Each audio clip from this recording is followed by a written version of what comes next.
I'm Rich Christiansen, and this is Win the Day with James Whittaker. You're listening to Win the Day with James Whittaker. What we do in life echoes in eternity. Broadcasting from Los Angeles, California. Here's your host, James Whittaker. Let's go! Hey winners, welcome back to Win the Day. The quote for this episode comes from Carl Jung and says, "Until you make the unconscious conscious, it will direct your life and you will call it fate." Today we're sitting down with Rich Christiansen, who I've become a great admirer of for his values blueprint, family philosophy, and general approach to building a life and career you love. This is his second appearance on the podcast. In our first conversation, episode 230, Rich shared his personal story of growing up with a blind father and the shocking personal discovery he made at age 53. Rich also introduced the Legado Family Framework, including the rites of passage he designed for his children to build resilience, happiness, and million-dollar businesses. We went through his addiction to business creation as founder of 51 companies and his transition toward facing his dragons to find inner peace. If you haven't listened to that episode, check it out, episode 230. I'll include a link to that in the show notes. In today's episode, we're going to pick up where we left off. We'll go through how to determine your values and live by them, why most people never reach their full potential, what it means to live a life of alignment, and how you can be the catalyst for generational wealth and success for your family. Before we begin, the right bit of inspiration can completely change the trajectory of someone's life. So if there's a friend or loved one out there who needs to hear this episode or could use some help to win the day, share it with them right now. All right, let's win the day with Rich Christiansen.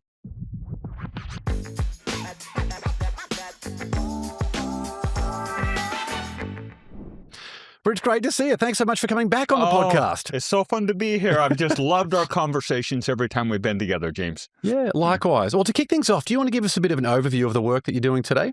Well, I guess as we were talking before we went on air, the main thing I'm focusing on right now is really what I call the values blueprint. You know, over the last maybe 15 or 20 years, I've kind of become known as the value guys, all the way from value screening to a value decision matrix. And one of my primary life mentors was Stephen Covey, and he was principle. I'm more values oriented. And so this content that I'm talking about is the primary thought leadership that I've actually had over the 15 years. It's the first time, however, I brought my process of how to define your values, actually figure out what they are, how to bring them to life, and then how to screen against them. So it really is value blueprinting that we're talking about today. Yeah, so good. This idea of having values that help guide the decisions, that helps encourage and nurture the relationships you have, I think it's so powerful. So I'm really excited to dive into all of this. To kick things off, you had your book Blindsided that came out a year ago, right, when you came on the show.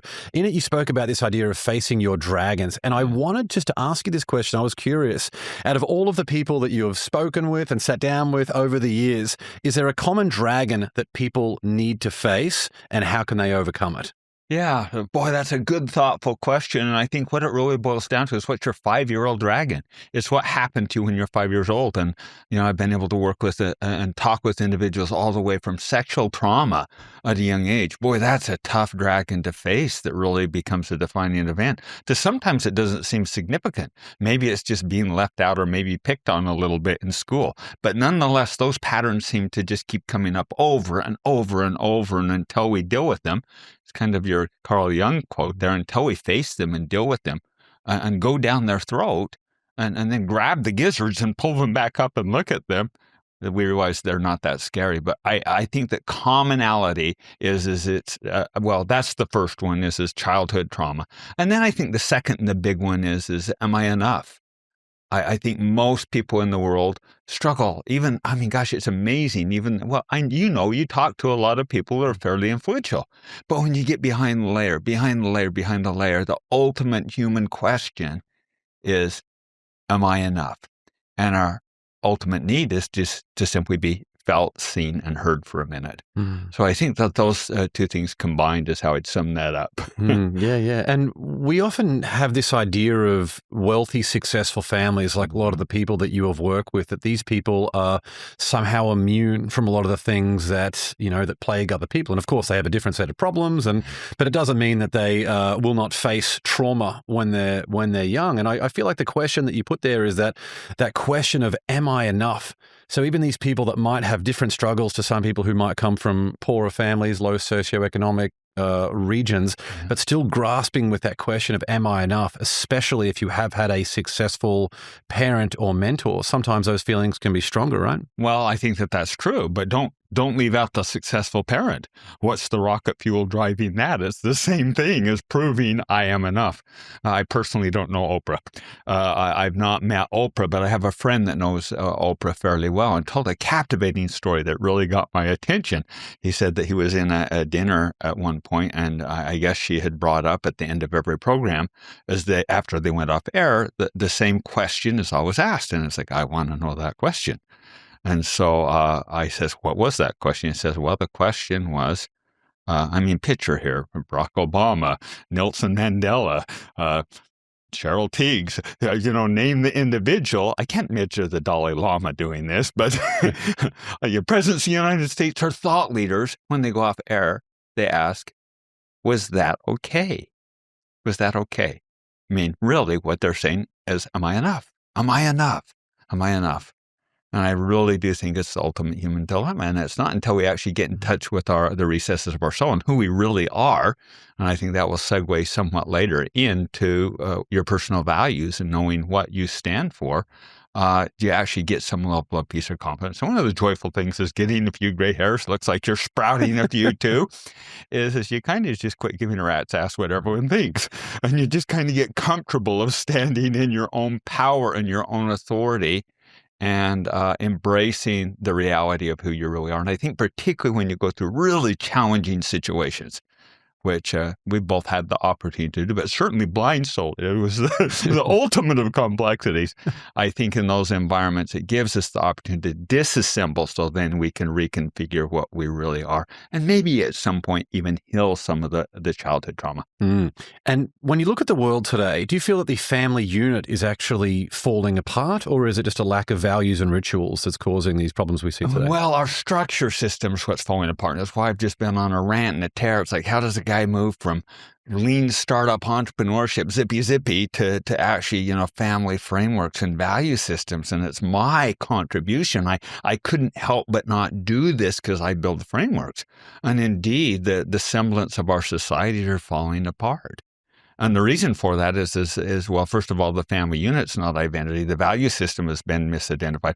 But even the structure systems that used to be there to catch the falling kids, like, where's Boy Scouts? Where's religion? Where's the Saturday night football games? We're just disassembling. So I think social media and many of the pushes and pulls in society is actually just tearing the fabric of society apart. Mm. And that's why we're just struggling so deeply with depression and anxiety. And never have I seen more loneliness. So yeah, I think that we are in threat, and particularly when we get into the legato part of it, just some of the defining rites of passage. It's not that I'm not concerned, but I'm very confident in the future of my granddaughters, my little granddaughters, because they've been modeled and their dads are really solid. But I do have some really consternation right now because of my grandsons. And the direction that we're moving in, this may be a little controversial and maybe even get some hate. Greg, bring it on.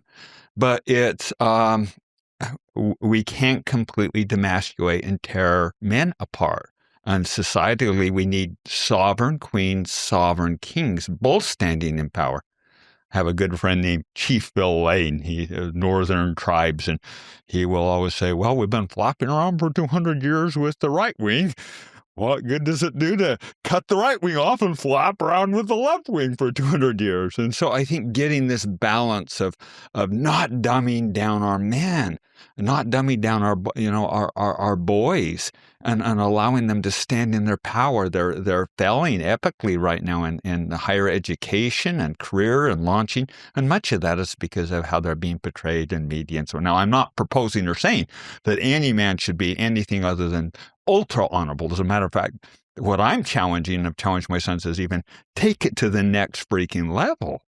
But we've got to be really careful that we balance this out. And so there's some challenges, but with every challenge, I mean, gosh, what great opportunity too. So I remain very hopeful. I love it. We had family coach Sean Donahue on the show recently. He spoke about the most challenging moments with your kids are an invitation for you to show up better, to be better. And it sounds like exactly the same philosophy. Yeah, that's exactly right. As a matter of fact, I'd love to make the statement that if your wife doesn't drive you completely, or your significant other doesn't drive you completely crazy, they're not doing their job.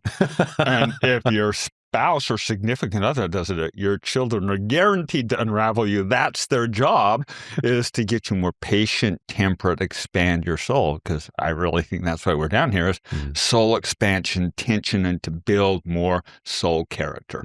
And you've spoken a lot about values being the ultimate operating system for life. If you were sitting down with someone who wanted to gain clarity on values and start living by those, what steps would you take them through? Well, I think I've outlined this in the values blueprint. We've actually got about 8 steps that I walk through because, well, first of all, most people couldn't name their values. Oh, everyone says, yes, I have values. But what they've really done is they've just transfixed themselves to some sports team, some work identity, a community, and just they haven't absorbed it. So if you can't articulate what you truly stand for and also what you stand against, which is equally important. What do I stand against? What am I throwing in the garbage that came in through my family? If you can't articulate, how do you expect the person you're relating to, your most significant other or friends, to actually not have conflict too? Because they can't do it. So I think you've got to, first of all, be able to articulate. But then the problem becomes as they become so ancillary. It's like hope, love, wisdom, all these antiseptic words that just are infused with passion. And so it's not until we actually infuse them with passion. One of my clients I love, it's not hard work. It's dirty hands, pure heart. Well, I love one of mine is do the right thing, damn the torpedo. Another one of mine is I'm a hope dripper. I'm not hopeful. I'm a hope dripper. Even though I went on a little negative rant there. But I think we've got to fuse them with passion. And then we got this whole, kind of structure to bring them to life. And another key aspect, I think, that just is failed to differentiate too frequently is how do you screen individuals against your values? How do you actually know? Because if I go and say, James, are you a hopeful guy? Are you positive? What are you going to say, Yeah.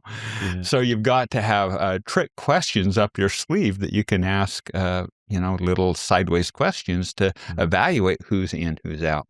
What do you look for if you're meeting someone these days to find that if they're a like-minded individual for you? Well, you're a like-minded individual, but indeed these I've personally gotten. I've published them on my website, but so maybe I'm giving all the hat tip away. But we sit down, we're having a conversation, and I ask something like, "Hey, James, tell me about the last big win you had." And if I know we've kind of done this, and you probably didn't know it, but if you're going, I did that, I did this, I did that. Oh, I did that, I did that. And it's 5 minutes of I without a we in there. Well, we're probably not a great alignment fit. So actually ask a question. And I encourage the people, the values blueprint walks through this, but actually after you've assembled the values, your crash can values, how you infuse them in passion, then tightly define what they look like. So you can very articulately say, this is what that means. Then you create these trick questions. And I encourage everyone to have at least 3 trick questions per value.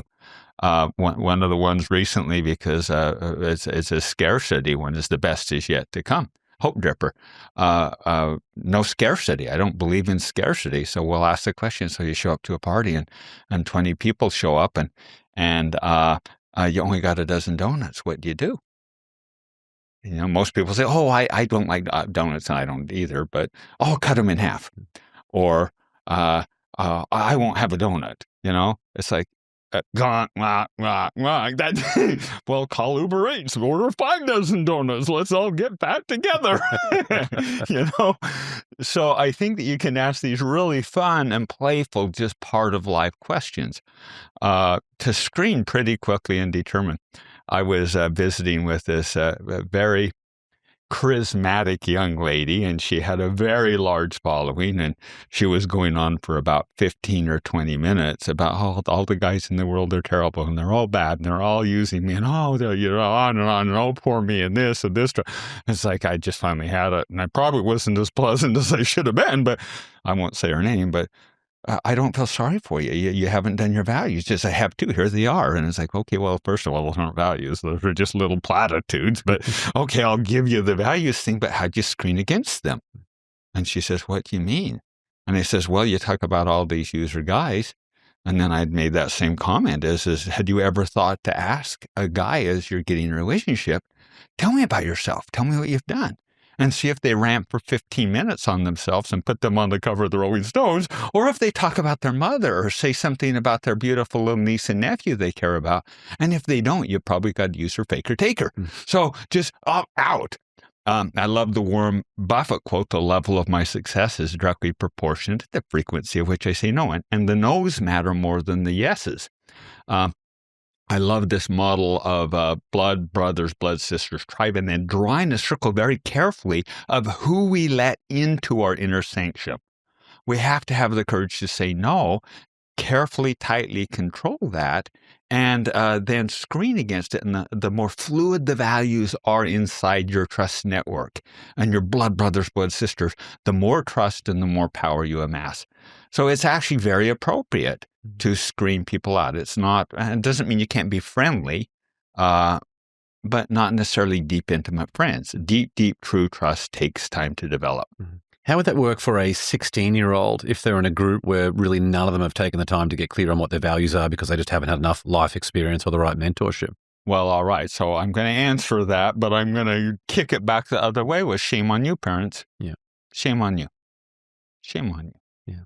Sorry. If you're listening, and I don't mean to be critical, but shame on you, because darn well, my youngest son, when he was 13 years old, was getting bullied and picked on. And one of our core family values is do the right thing, damn the torpedoes.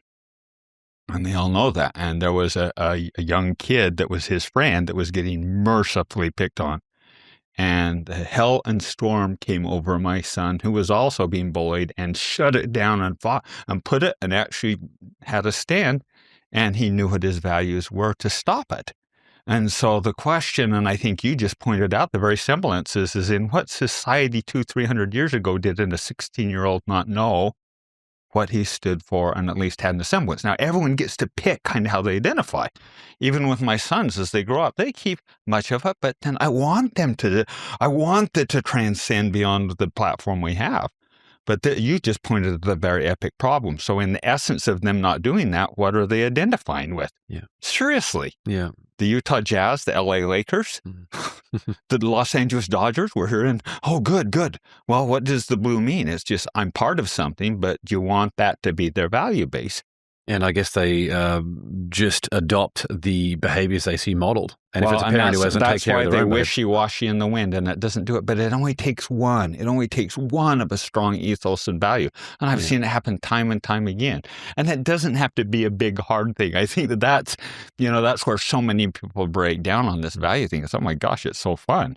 And when I first start working with the first big hesitation of the legacy families I work with, oh my gosh, implement our kids will all freak out. I said, no, they'll run to this and eat it up like dogs chasing the bone around. And they say, how does that work? It says, well, you create lived experience. You create events. You never get up there and preach the value. You never, not one time ever do you have to do it. I mean, I think last time we were on, we talked about how when my kids are 14 years old, we put each one of them on top of a major world mountain peak. We didn't say private victory. Well, although we did, but it was fun. See, that's emotionally charged. Private victories, not public victories, internal private victories, not public victories. So that's fun and emotional. They'll kind of get that. But I didn't say, we're going to teach you this experience of climbing in the Himalayas. And on the top of this is your kind. I want you to internally reflect how bitterness of that feels. But then notice that just give the experience, live the experience, create the value, and have a blast. One family I was working with, incredible. I mean, Not often do my knees quiver a little bit, but my knees quivered a little bit with this family because it was rocky. And they worked, got the values platformed, and then went on a trip to Africa together for a week or two. And it wasn't without a little turbulence, but oh my gosh, it bonded together because that activity was deeply rooted. And I'm not going to tell you what it was because I need to figure out maybe what the family was, but it was deeply rooted in the value of experiential learning. And so we can have all these crazy fun little experiences. Can I tell one other little story? Yeah, absolutely. I love it. Yeah. And what you mentioned there about this idea of experience teaches the values too is so good. Yeah, well, so powerful. Maybe I could just share one little, and I'm a little hesitant to do it because I don't mind my stories, but that's what I know the best. So take it or leave it. Yeah, if we end up removing it from the episode, then, as you say in Australia, boot it. If you don't like it, we'll give it the boot. Not to be confused with the boot in the bottom, but boot it. So we really want this legacy. I think that the most critical part of my impact with my family comes now. It's not with my sons. It's the stability of a grandfather. My next book is going to be called The Wisdom of a Grandfather. And so some of the same value-based system, I want to also have that double layer of protection. So I called a big family meeting 2 weeks ago on Saturday, and my sons knew what was coming, so everyone was very eager to get their kids there. And first thing always starts with a delicious breakfast, though. Everyone shows up, all my little grandkids, and I got all the way from a 1.5 and 18-month-old toddling around to a nice little bright-eyed 9-year-old. And so I'll just tell the experience and then I'll have you reflect, was this taught or learned? So the first thing we did, delicious breakfast. And I made sure that 2 of them particularly loved sausage. So I had 20 sausages. We overdid it, the abundance thing. And then we get the brain and it says, as you are all aware, Grandpa's proposing we form a business together. And so the first order of business, and I clap my hand, let me call the meeting to order. Can everyone pay attention as we call this meeting to order? They all did. And then it says, it's been proposed that we form a family business. And Grandpa would like to support that effort. And as I've kind of mentioned a little bit too, Grandpa's proposing that we work together and we build a pumpkin planting business. But look, and my grandkids call this area the wilderness. It's a little area they love to play down, but it's full of thorns and thistles. And so I says, the first thing is, what are we going to call this thing? What are we going to name it? And one of my little granddaughters says, the Pumpkin Patch Wildest. And so I said, it has been a motion's been put forward that we name the business Pumpkin Patch Wildest. All in favor. And they all raise their cute little hands and says, okay. So now the next part of the rule is you get to self-evaluate and self-judge. So every time we show up, Grandpa's got us, and I checked with their parents to make sure they're okay, by the way. I didn't just run rogue. Don't do that, grandparents. I had the support of the parents going into this. But I'd created a little spreadsheet with each of their little names on it and the activity. It says every time we show up and work, you get to grade yourself. 1, I showed up. 2, I worked. And 3, I got cuts and bruises and blisters and I worked so hard. I got a 3. And you, at the end, you give your point. And what we'll do is we'll add the points up. And if you're not there, no problem. You still get to participate. We'll collect all the money because, well, the principle being is that this is not a communist society. You contribute and you earn and you self-evaluate. So at the end of the year, whatever money we earn from selling watermelons and pumpkins and gourds and squash, and I'll probably even throw it out. And for the record, don't tell my grandkids this, but it's going to be a win. No matter what, it's going to be a win. But every time you show up, you grade yourself 1, 2, or 3. You accumulate the points in it at the end. And so they're saying, how much do you think we could earn, Grandpa?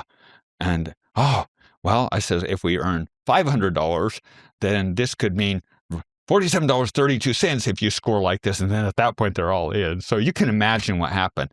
I mean, my little grandkids were busting their hump. It didn't take 1 second of modulation, James, not even 1 second. And I was so proud of them because even the little more timid ones, they literally came out, we'll put it this way, there were a lot of Band-Aids administered. Working hard. You know, I had my daughter had her friends over about a year ago to sell Girl Scout cookies. They're 5 years old. And they were working hard for about 3 minutes. And I'm like, come on, what are we doing? Because there was no incentive, well, like what you mentioned there.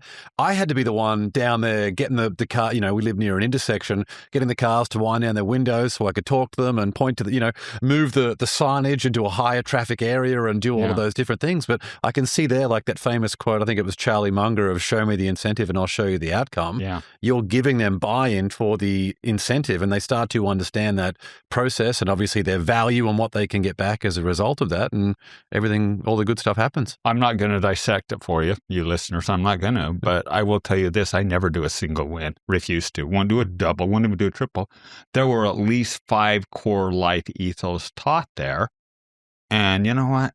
It's really easy to teach it. And I did. We had a little 2-year-old running around picking little tumbleweeds and putting it in just little weeds.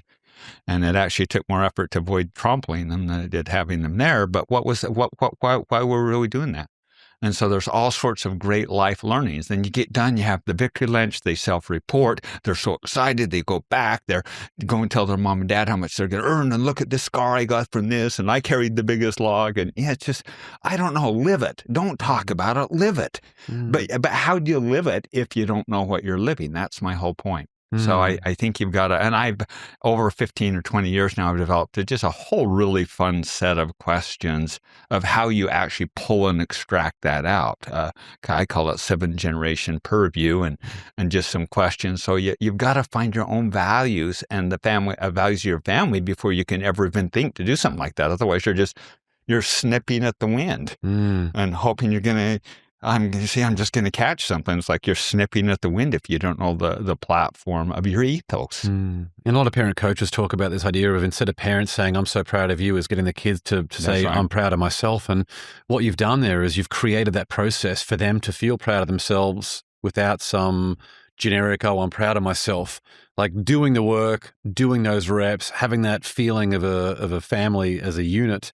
And getting comfortable doing it at 2, 4, 5, 7, 9, and then we have so much more influence. But I guess that story is a couple of things. First, and I didn't plan on sharing that. I hope that's not too intimate, but it's just one fun little thing we did.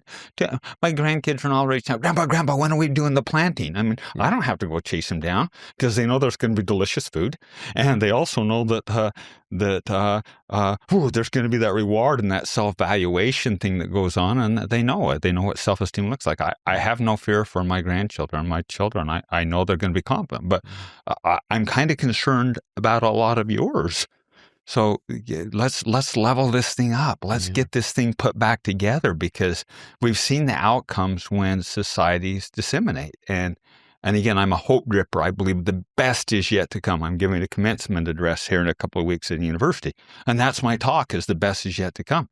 But we do have cause for alarm. We've got to raise the warning bell a little bit and say, let's get our crap together here a little bit, because we can do a little bit better. And we can make it fun. I'm really hopeful, but we've got to get society mended here, and all this visceral tearing of the fabric, just disengage it. We just got to stop the negative.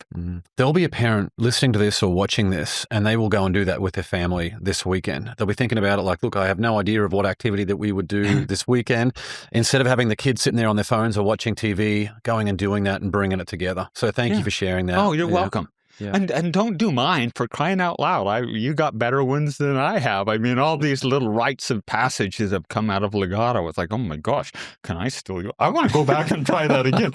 There was this, and if the users haven't seen it, the platform is the value base, what you throw away, and then anything that indoors requires symbols. So the logos and colors and spirit animals, and then the traditions, the cadences of tradition, and then the doctrine. It's so you know how you live, but then the rites of passage. And there's this couple over, it was a New Zealand couple, and they had this rites of passage that just blew me away. It's just like, oh my gosh. 14 years old, they had a great-great-grandfather that got saved at some famous rock from the cannibals, like 3 times. God's spirit, holy, whatever came down and zapped the cannibals from eating him. And so they would put their 14-year-old in the middle of the canoe and paddle like an hour across shark-infested Chapati waters. They would get to this rock, and then the father would put his hand on the right sand, and the mother on the left side of the rock, the very rock that the great-grandfather was saved from the cannibals, put a hand on the child and bless that child, that they would have the courage and the wisdom, the blessing from above to face the hard things and to not sequester and have courage to do it. And then they would put the kid in the canoe, leading it, guiding it, and let them steer across the shark-infested waters. Now, you've never met that 14-year-old, and I haven't, but you know what the outcome of their life's going to look like. So there's so many fun little things we can do to just embed the values and plant them a little bit deeper and make a real difference. And it doesn't have to be a hard, as a matter of fact, if it is a hard lift, you're probably doing it wrong. Not to mention agency. You give a kid agency in their own life rather than being a participant, rather than like being a spectator of just watching the show roll on, giving them agency to be like, what type of life do I want to have? And I love that. What if the next 50 days determine the next 50 years of your life? I've spent 10 years interviewing the world's top performers, Navy SEALs, Olympic gold medalists, billion-dollar founders, asking them a simple question. What's the one thing you do to win the day? Those answers are now yours in a free ebook called 50 Ways to Win the Day. 50 battle-tested actions from ordinary people who use them to become extraordinary. Are you next? Let's find out. Download your free copy at winthedot.day/50 ways or click the link in the show notes. How is it different, given that you work with organizations, families, individuals, how is this values blueprint different if you were working with an individual who wanted to do something for their family, or a family who wanted to do it together versus an organization who wanted to do it for their team? Could I back one step up on that to give the perspective of what it is? Most of us live these very awkward lives of what I call force. And if your life feels like, I carve really hard up, and then, that's a victory, and then I'll fall down, I'm completely depleted, and I'll carve up. And societally, we do that too. I mean, you hear the sins of the father rest upon the children for 7 generations. And so families will fall apart, take 7 generations to fall out. And that typically has 4 loops to it. And it's the public-facing loop, it's the familial or our close relationships, and then the individual loop, and then it's the wealth. Wealth meaning not money, but wealth. We are well spiritually, physically, mental. So I like to tip that over. And in order to actually have real flow in your life, you have to have continuity between those 4 loops. Your individual values aligned with your family values, aligned with your business values, aligned with your wealth money. You can't very well say, hey, I believe personally in saving the environment and eating healthy and invest in Phillips Morris, McDonald's, and offshore fracking. I mean, it's just completely ridiculous to think that that's going to be continuity. So the difference between these values is I've taught this value blueprinting in business for years and years, and it actually works remarkably well. And I think a lot of people on one form or another do that, some better than others. But on the family level, this is where it really works, on the family level and the individual level. And I think that why I came out with the values blueprint is it's not until we really get clear on our own values and what we stand for that we can link it with our significant other. Now, the reality is it's the same questions between the family and the individual. Now, on the business, it's not. You can ask similar questions, but every business is going to have dramatically different values. Your values are going to be very different than the studio that we sit in here. Very different values and objectives, and very different than the collection agency down the street. So you've just got to reflect, what am I trying to do in the values? But as far as the family, the values blueprint is incredibly congruent between the individual and the family. What I'm pushing for now after the Legado Family Framework is pushing to the individual values, because that's the root. If we can get it at the root, at an individual level, we can face our own dragons, go down its throat and figure it out, then everything gets a lot more stable.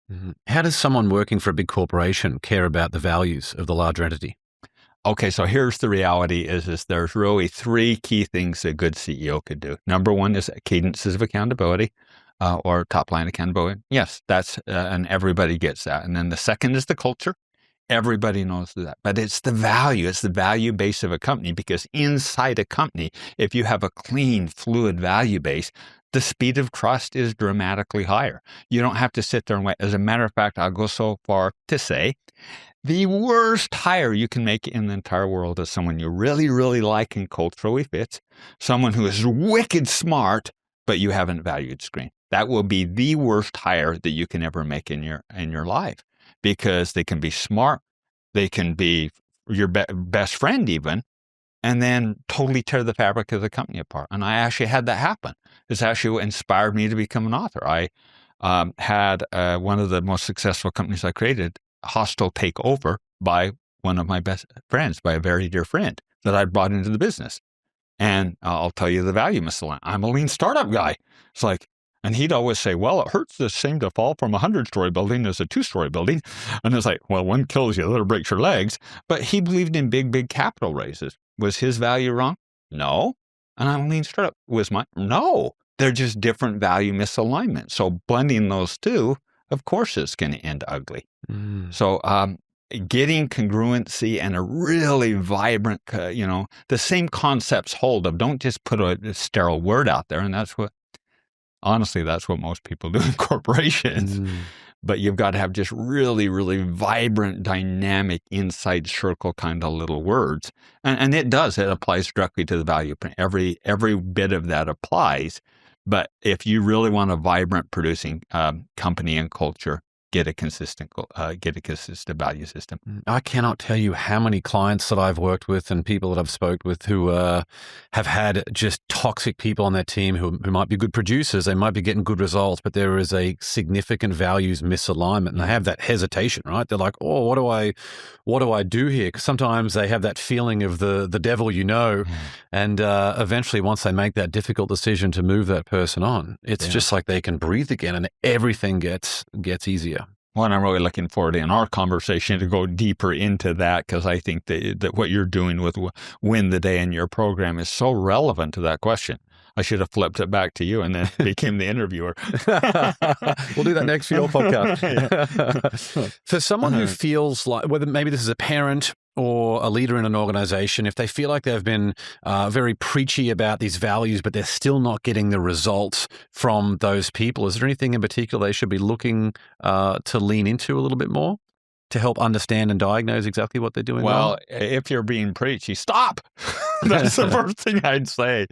I frequently get the question, I've blown it. Oh, I've messed up. Oh, I'm too late. And it's never too late. You name it. I could tell you some really fun stories of how it's not too late. But I'll give you maybe the 3 pieces of advice that maybe can unjam a little bit. The first is say really nice things about your kids or whoever you're struggling with behind their back. Most of us nitpick stuff to death, but if you'll just take and say some really nice things that will funnel back to them about their back, that's the first suggestion. And the second is take interest in what they're doing. Stop preaching what you're doing. And even the values thing, you can represent that from their interest. I think last time I was on, I'm at level like 52 Pokemon Go trainer. I throw frisbee discs with every time my son needs to talk. He says, "Dad, let's go throw frisbees." And what's the answer every time? Yeah, hell yes. Mm-hmm. Yes, come on, let's do it. Because I know that that's at his level. So go meet them at their level. If your kids play into baseball cards, don't force them to be into soccer because you like it. And then the third is cook celebratory meals. Lots and lots of food win every time. So I think you can start breaking a lot of those barriers down by not preaching and just getting congruent with where they're at. So good. What do you celebrate as a parent with your kids? Oh, everything.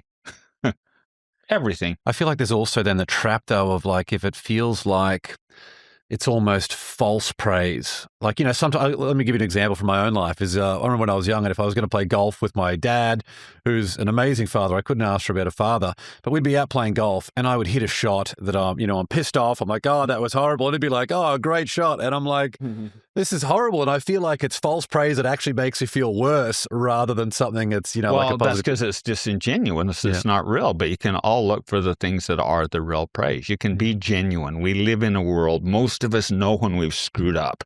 We don't need people piling on about when we screw up. What we really need, particularly I think my role now as a grandfather and a little older, is not to interfere with my son's lives. I won't do it. They're men. They got it themselves. I have one son that's really just facing a very challenging struggle now. And my message every time is, I'm happy to tell you a story of how I handled it, but you're smart enough. You'll do better than I am, and you got this, So I think there's genuine dropping. And another thing is, what do most sons crave from their fathers? It's, you're enough. Affirm, and you're a man now. You got this. I believe in you.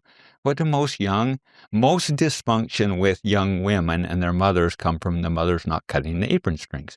So cut the apron strings, let them be their own vibrant woman, and then stand in support. I like to call that hold, don't carry. We can hold the space with them, but we don't have to carry the burden and take it away. It diminishes them. So yeah.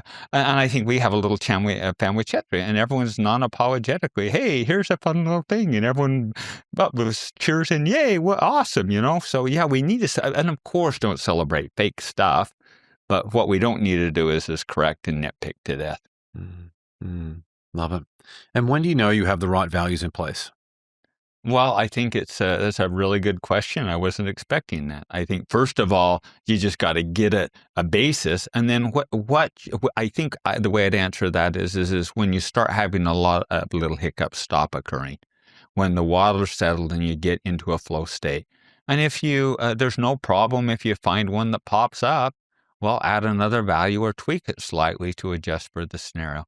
But when you find yourself in a fluid mode, and that doesn't mean that you're not going to have ups and downs, that cycle of flow, individual life imbalance with your family life imbalance, with your public life imbalance, with your wealth imbalance. We don't want to live like that. We need the ups and the downs, but we need guardrails in there. And I don't want my grandkids going and we don't want that. It's the balance thing. Tragically, we lost a grandchild a couple of years back. And this particular situation, high rate of divorce occurs out of it. And I'm not saying it wasn't hard. It was a real hard one, but the support and guardrail was in place to not have it fall off the cliff and rebound up. So celebrate the downs and the ups, but it's okay to have a little bit of flow in there. And at what point, well, I don't know. How do you know when you're in flow? Well, you know when you're in flow. And then typically as soon as you know, then you get out of flow because you start thinking about it. Yeah. There's a lot of, with most families having two working parents at the moment, a lot of just tension that creeps in, perhaps different parenting styles, just people feeling overwhelmed. A lot of the work you do talks about helping couples build a superpower partnership rather than one of constant friction. So how can a married couple go about building that superpower couple? Well, I think, again, it comes right back to that same question is if you know your values, your significant other knows their values, and then you jointly agree on a shared ethos. It doesn't have to be everything agree. As a matter of fact, that's ridiculous. You show me that relationship and I see someone being terribly suppressed or someone being overly dominant. But can you agree on even 7 or 8 things? And then together jointly focus on those things. And then I think the other aspect of that is until you speak it and believe it and vision it and put it out there, it doesn't happen. So I think get the set of ethos, and then whatever your form is, whether it's a vision board or set goals or realistically, plan together, then that just charges you and puts you on a proactive path. So you're not just wobbly sitting there. I see so many couples in that scenario get disjointed. So one's over here and one's going this way, and they don't take any time to reconnect. I think the other aspect that I would say, maybe 2 other things that I'll say that's just critical here, is first of all is a weekly date night. It doesn't matter how busy you are. The number one priority needs to go figure out why you are a couple, why you're together. And that's the greatest gift that you can give your kids. It's not more time with the kids. It's actually having a real vibrant relationship. Because if it's not, the kids will smell it out, see it, and they'll see the fractures occurring. So keeping that vibrant. And then I'll add to that a week or at least 4 or 5 days alone together every year reinforces the health of the relationship. I know we were in the throes of it not too long ago, and every year I'd get with my wife and say, oh my gosh, I forgot that's why I married you. Oh my gosh, I'm still crazy about you. Where have you been? And I was, where have I been? But it's just vitally important that you have those cadences of restoration and return. Yeah. And I love the quote. I think it's Spencer Kibble that says, "No success in the workplace can compensate for failure in the home." Mm-hmm. I heard that one recently. It's one of the best quotes I've ever heard. We're epically failing right now in society. And I just tell you, as an old guy, I've lived a pretty cool life, you know. I mean, not arrogantly, but oh my gosh, I've had the victor's crown on, and I've been in the bowels of hell and traveled the world 77 times. And, you know, I've lived it big, but none of that is meaningful. All the joy and everything of gravity in my life occurs from these deep, complex, textured relationships called family and trust network. That's where we extract joy in life. It's not from getting another $1 million or getting a Learjet. I guess not a Learjet now, is it? I have no idea. The Gulfstream, something. I have one friend that just bought his third. And you think the first didn't bring him, hey, something's wrong with that scenario when you got three. Oh, yeah. Maybe the fifth one will. Yeah, seriously. I mean, you see the problem. Yeah, absolutely. You have seen family from so many different angles. If a relationship with your child or parent is strained, what is one thing you can do today to start to fix it? You know, sometimes we have those moments where I hear about this, can be a small conflict that ends up to people not talking for 5 years, 10 years, until one day there can be a conversation or someone decides to take action, or perhaps even someone passes away and that was never resolved. So do you have any advice for a child or a parent who wants to repair that relationship? No, thanks for that question. I'm going to call this the snot ball in the water. I'm going to knock that over, but picture in our water there, a hairball or something offensive occurs in there. And what is our tendency? It's to take it and poke on it and pull it out. And usually that results in just polluting the water. So the proper action to do is to pour love in. They just pour more love and more patience and more kindness and more love in. And so I think that's the top level answer. But I think I'm going to go back to my response earlier. I was with a very wealthy family, one of the most wealthy families in China, back in New York here a year or so ago, and said that exact scenario, that my daughter hasn't spoke to me in 5 years, and I doubt I'll ever speak to her again. And I challenged her, says, I think that that's not correct. How do you feel about it? And she says, well, I don't think it'll ever happen, but I'll try it. And so we went through those three scenarios. I says the first thing to do is start watching what she's doing and building her behind her back. And just say nice things behind her back, because this mother had been hypercritical, everything critical. And lo and behold, you know what happened? There's now communication. That is not the case. So I want to return to those two sentiments I had earlier. Is if you have a teenager and it's strained, it's easy. It's not hard. It's easy. Listen to their music and ask them about their music, number one. Seriously. And number two, cook them their favorite food. And watch what happens. And don't preach. Don't tell them. Don't poke at the water. Don't pollute the water. Cook them their food and listen to their music. My youngest son loves AJR. Every time we still get in the car, we go, boom, boom, boom, here we go. Just because that was kind of our song. Here goes an adventure. Boom, boom, boom. Here we go. We know that an adventure's coming. And that was all based on him explaining that in the subway system of New York, AGR, when he loved them at 14 years old, and they were stuck and they'd been in the rut. And then all of a sudden they're on the train and the conductor says, here we go.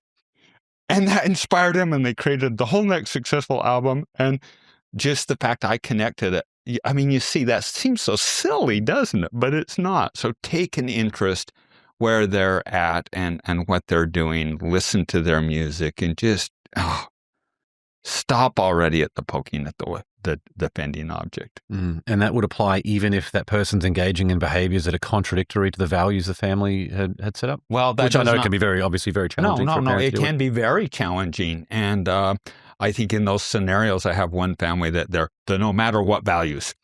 And the statement every time is this: we'll never stop loving you. We're never going to stop being meaningful. But the opportunities that exposed with the family are based on this. The financial opportunities and everything is congruence with this platform of values.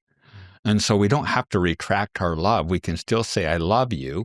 Now, I'll tell you, it's not love if someone, let's say, is in a drug addiction. It's not love to keep fueling and hiding and covering and bail out. That's not really, really love. But it's okay to actually have them put on pause and help and understand. And you stand in the power and authority of your values and point out, in our family, the ones we removed were guilt, shame, and scarcity. And so, no, we don't do that. We extracted that out, and we're not going to engage in addictive behaviors. And so when you're there, do that. We're always going to love you. But if you're with the family, it's expected to have this value base and not be in that state. I don't know if that answered it or that was direct enough, but that's how I would handle it. Absolutely. There's a simplicity about it that I think everyone is looking for sort of these complicated things, but really getting to the root of the simple things of that unconditional love, expectations, standards, making time with a favorite meal and favorite music. It's such a great way of being able to slow down, reconnect together. And from that foundation, all the great things, just to the have person a can break come from home, it. right? Yeah. Well, you look at even the real complicated, you and I both have addictions. We all have coping mechanisms. It's just some are glorified. My addiction was creating businesses to prove I was enough. But I was a heroin addict. Let's face it. It was a business heroin, These guys that are up at 3 o'clock in the morning running 100 miles, it's like, it's no different than chugging vodka. It's just a much healthier way to do it. Mm-hmm. And so we just got to recognize we're all coping the best we can. We got to stand by individuals in their challenge, but not carry it. And tragically, particularly the families with a lot of money, I didn't say the word wealth, but a lot of money, end up covering and sugarcoating and glossing, and it causes a really quick acceleration, exposure of the problems. So don't helicopter your kids. Don't lawn mow for them. Let them have the consequence of their action. And if they're 8 years old and they spend all their money on the Disneyland trip at the first stop, great. Don't rescue them. Let them go without the hot dogs and the cotton candy at Disneyland. And if they're 18 and they've got themselves into trouble, love, stand by them, but let them have the consequence and don't wait till they're 28. And if they're 28 and they've got themselves in a bad situation, addiction, well, love them, stand by them, but let them have the consequence and don't let them be 38. And if they're 38, you get the point. Yeah. But a lot easier at 8. Just saying. And much, much, much easier when my little Amelia Rose is carrying branches and rocks and participating at 2. Parents need to suck it up for the short term, right? For long term gain. Yeah, short term pain for long term gain. It really is. It's the hard, easy, hard. I think all of life resolves around that. Is we can do the hard thing now, and then it will get much easier. My life is really easy. It was hard earlier, but if we do the easy thing, then you know what? It gets really, really hard.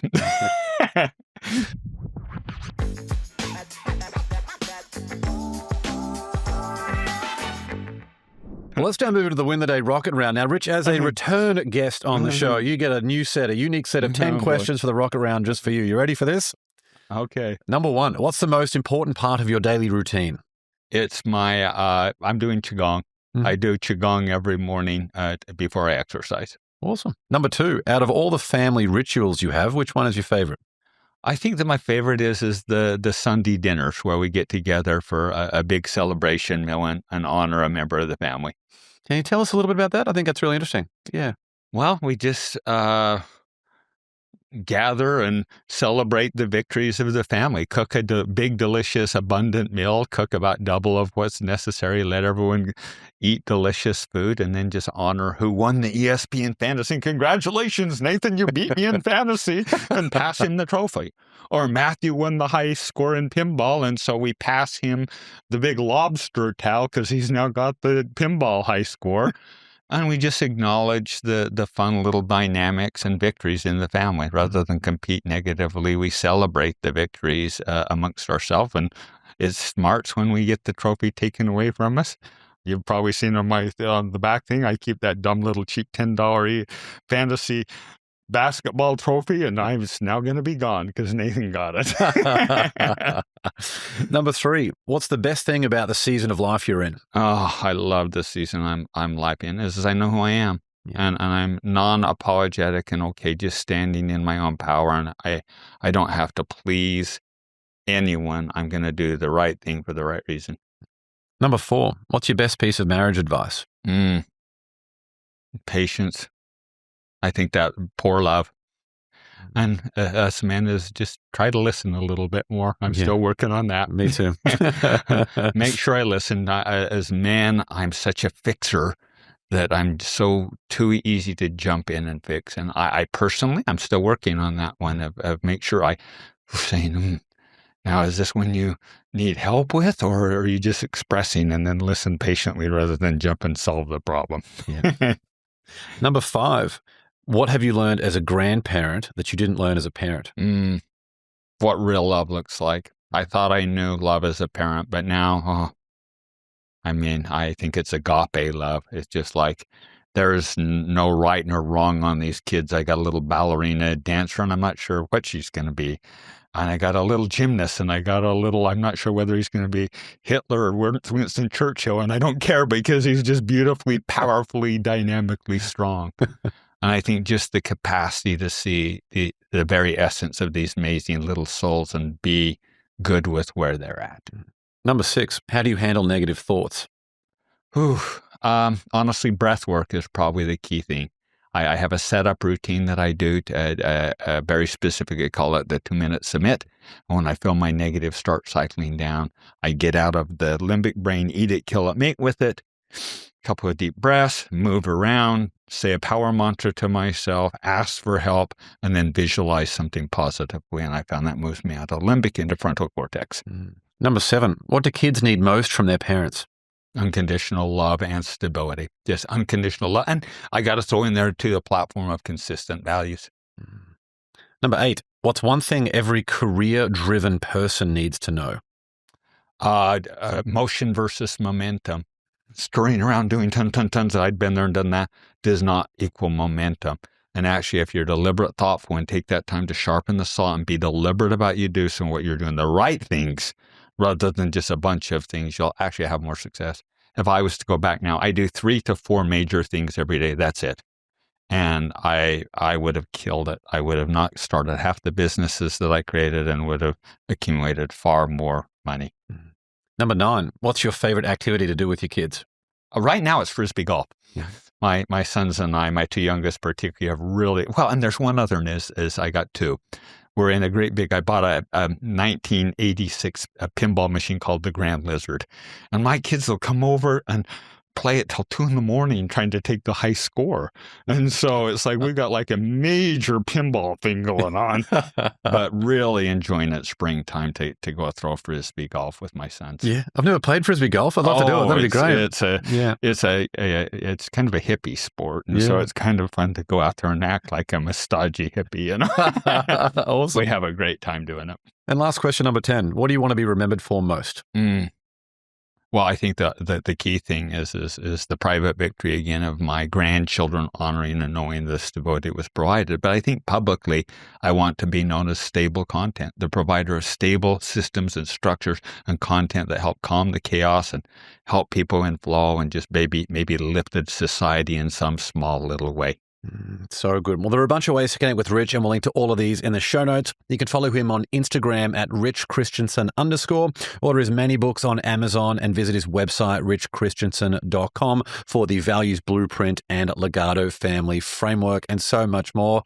Rich, what a pleasure. I always love seeing you. So thanks so much for coming back on the show. A delight being with you always, James. Thanks for joining me on another episode of the Win the Day podcast. We want to hear your thoughts on what we covered today. So drop a comment on the YouTube version of this episode with your favorite takeaway, any questions you have, or what actions you'll be taking as a result of what was shared in this episode.